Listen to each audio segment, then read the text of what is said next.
নতুন আলুতে আজকের পর্বে রান্না করে দেখাবো তেহারি। ডাল ভাত রান্নার চাইতেও আমার কাছে এই রেসিপিটি অনেক বেশি সহজ মনে হয়। তাই যখনই বিরিয়ানি বা তেহারি খেতে ইচ্ছা করে এটা আমি ঝটপট করে ফেলে। তো এর জন্য প্রথমে প্যানে নিয়ে নিচ্ছি তেল। নতুন আলু নিয়েছি, এটা ছিলে আস্ত রেখেছি। আলুর সাইজটা একেবারে ছোট হবে। ছোট আলু বেশ কিছু সময় ধরে একটু লবণ দিয়ে ভেজে নিতে হবে যেন উপরে একটু ব্রাউন কালার আসে।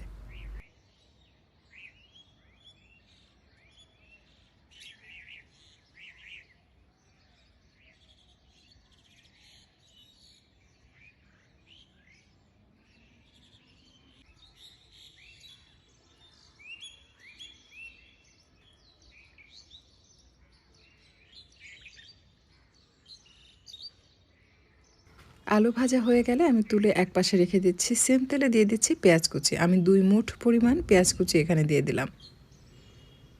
দিয়ে কিছুক্ষণ ভেজে নিচ্ছে।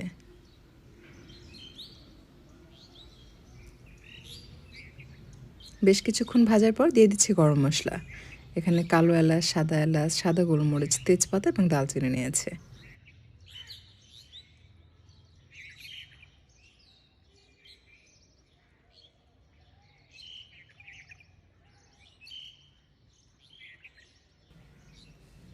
এখন অ্যাড করে দেবো কাঁচামরিচ। আমি এখানে 10 থেকে 12টি কাঁচামরিচ দিয়ে দিচ্ছি।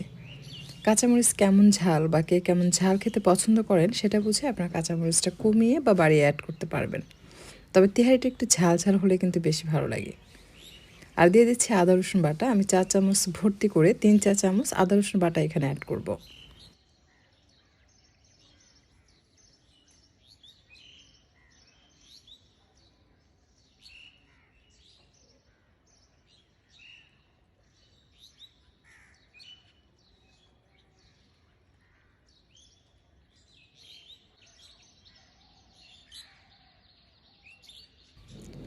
মশলা তেলের সাথে বেশ কিছুক্ষণ কষিয়ে নেওয়ার পর অ্যাড করে দিচ্ছি গরুর মাংস। এখানে গরুর মাংস রয়েছে 750 গ্রাম। তেহারির মাংসগুলো যতটা সম্ভব ছোট করে কেটে নিতে হবে, আর হাড়গুলো একটু বড়ই আছে। আমি হাড়, চর্বি, মাংস সব কিছু সহ কিন্তু রান্না করছি, এতে করে টেস্টটা বেশি ভালো আসে। টক দই দিলাম হাফ কাপের মতো, আর গরম মশলা গুঁড়া দিয়ে দিচ্ছি উঁচু করে 1 চা চামচ। এটা টেবিল চামচ দিয়ে 1 টেবিল চামচের মতো বা তার থেকে কিছুটা কম হতে পারে। দিয়ে দিচ্ছি 1 চা চামচ জিরার গুঁড়া এবং 1 চা চামচ ধনিয়ার গুঁড়া। আর এই গরম মশলাগুলো কীভাবে তৈরি করবেন সেটার ভিডিও কিন্তু অলরেডি আমি শেয়ার করেছি। আমি ডেসক্রিপশন বক্সে আপনাদের সুবিধার জন্য লিঙ্কটা দিয়ে দেবো। এই গরম মশলা দিয়ে আপনি তেহারি, বিরিয়ানি, সবজি যে কোনো রান্নায় কিন্তু এই গরম মশলাগুলোটা ব্যবহার করা যায়। স্বাদ খুবই ভালো আসে।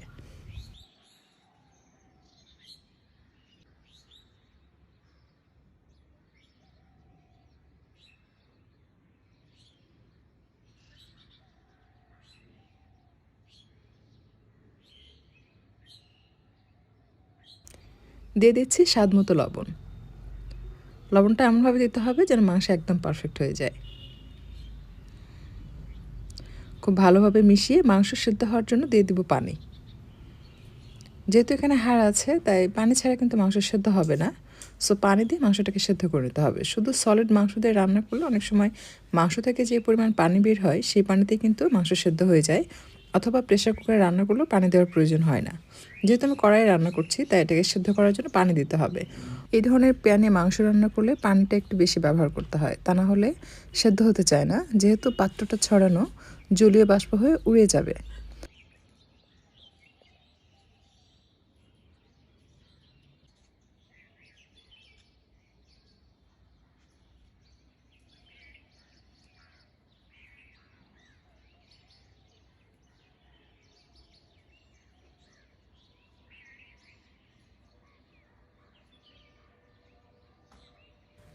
মাংসে ভালোভাবে বলক আসার পর অ্যাড করে দিচ্ছি ভেজে রাখা আলু। আলু দিয়ে এটাকে মিশিয়ে নিচ্ছে।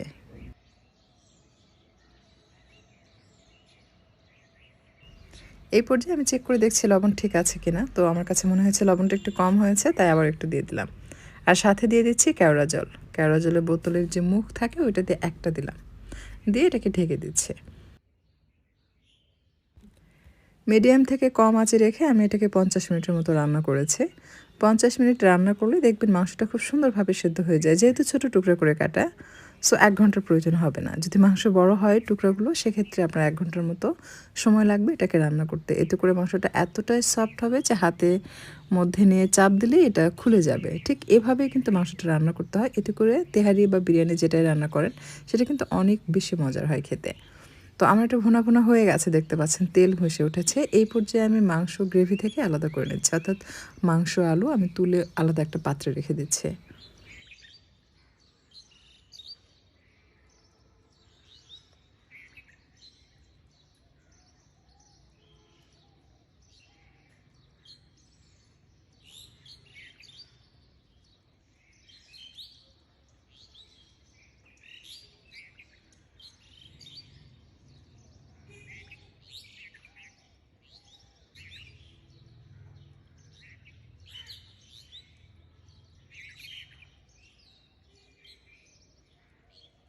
এখন যে তেল মশলা আছে এটার মধ্যে আমি দিয়ে দিচ্ছি পোলার চাল। এখানে পোলার চাল রয়েছে 2.5 কাপ, হাফ কেজির একটু বেশি হবে।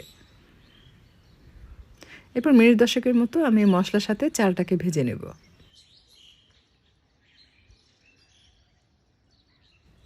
এই পর্যায়ে দিয়ে দিচ্ছি হাফ চা চামচ কালো গোলমরিচের গুঁড়া। কেউ চাইলে কালো এবং সাদা দুটো একত্রে মিক্স করে গুঁড়া করে অ্যাড করতে পারেন, অথবা শুধু সাদা গোলমরিচের গুঁড়ো আপনি অ্যাড করতে পারেন।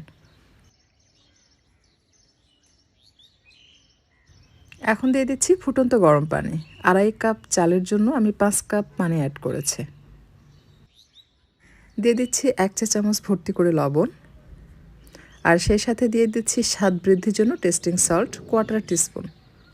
বিভিন্ন রেস্টুরেন্ট বা হোটেলগুলোতে বিরিয়ানি বা তেহারি রান্নায় কিন্তু এই টেস্টিং সল্টটা ব্যবহার করে, যার কারণে এটা অনেক বেশি মজার হয় খেতে। আর সাথে কিছুটা লেবুর রস দিয়েছি। লেবু যদি বড় হয় একটা স্লাইস করবেন, সেটা দিয়ে দিবেন। আর যদি ছোটো হয় তাহলে একটা স্লাইস আর হাফ স্লাইস নেবেন, তাহলে লেবুর রসটা একদম পারফেক্ট হবে। তো খুব বেশি দেওয়া যাবে না, তাহলে কিন্তু আবার টক লাগবে। লেবুর রস দেওয়াতে স্বাদও ভালো আসে, পাশাপাশি রাইসটা ঝরঝরে হয় এবং একটু ধবধবে সাদা হবে। যখন খুব ভালোভাবে চালে বলক আসবে এবং পানি কিছুটা কমে যাবে, ঠিক এরকম পর্যায়ে অ্যাড করতে হবে এই ভুনা করে রাখা মাংস। এই পর্যায়ে মাংস দিলে আপনি এটা তেহারির স্বাদ পাবেন। আর এই মাংসটা যদি আপনি চালের পানি টেনে যাওয়ার পর অ্যাড করেন তাহলে সেক্ষেত্রে আপনি বিরিয়ানির স্বাদ পাবেন। অনেকেই বলে বিরিয়ানি আর তেহারির মধ্যে তফাৎ কী, আপনি রান্না করলেই বুঝতে পারবেন, স্বাদ গন্ধই আলাদা হয়ে যায়। আমি কয়েকটি কাঁচামরিচ দিয়ে এই পর্যায়ে অ্যাড করলাম কেওড়া জল। এখন এটাকে ঢাকনা দিয়ে ঢেকে দিচ্ছে। বেশ কিছুক্ষণ মিডিয়াম থেকে একটু কম আঁচে রাখবো। যখন মনে হবে পানিটা এরকম টেনে গিয়েছে সেই পর্যায়ে হালকা করে নিচে থেকে একটু নেড়ে চেড়ে দিব, তবে মাংস এবং চাল একসাথে মিক্স করব না। মাংস এবং চাল একসাথে মিক্স করলে যেটা হয়, মাংসের সাথে যে চালগুলো লেগে থাকে সেগুলো কিন্তু ফুটতে চায় না, সেক্ষেত্রে সময়টা বেশি লাগে। তাই এভাবে যদি আলতো করে মিক্স করে রেখে দেন তাহলে দেখবেন খুব সহজে আপনার চালটা ফুটে উঠবে।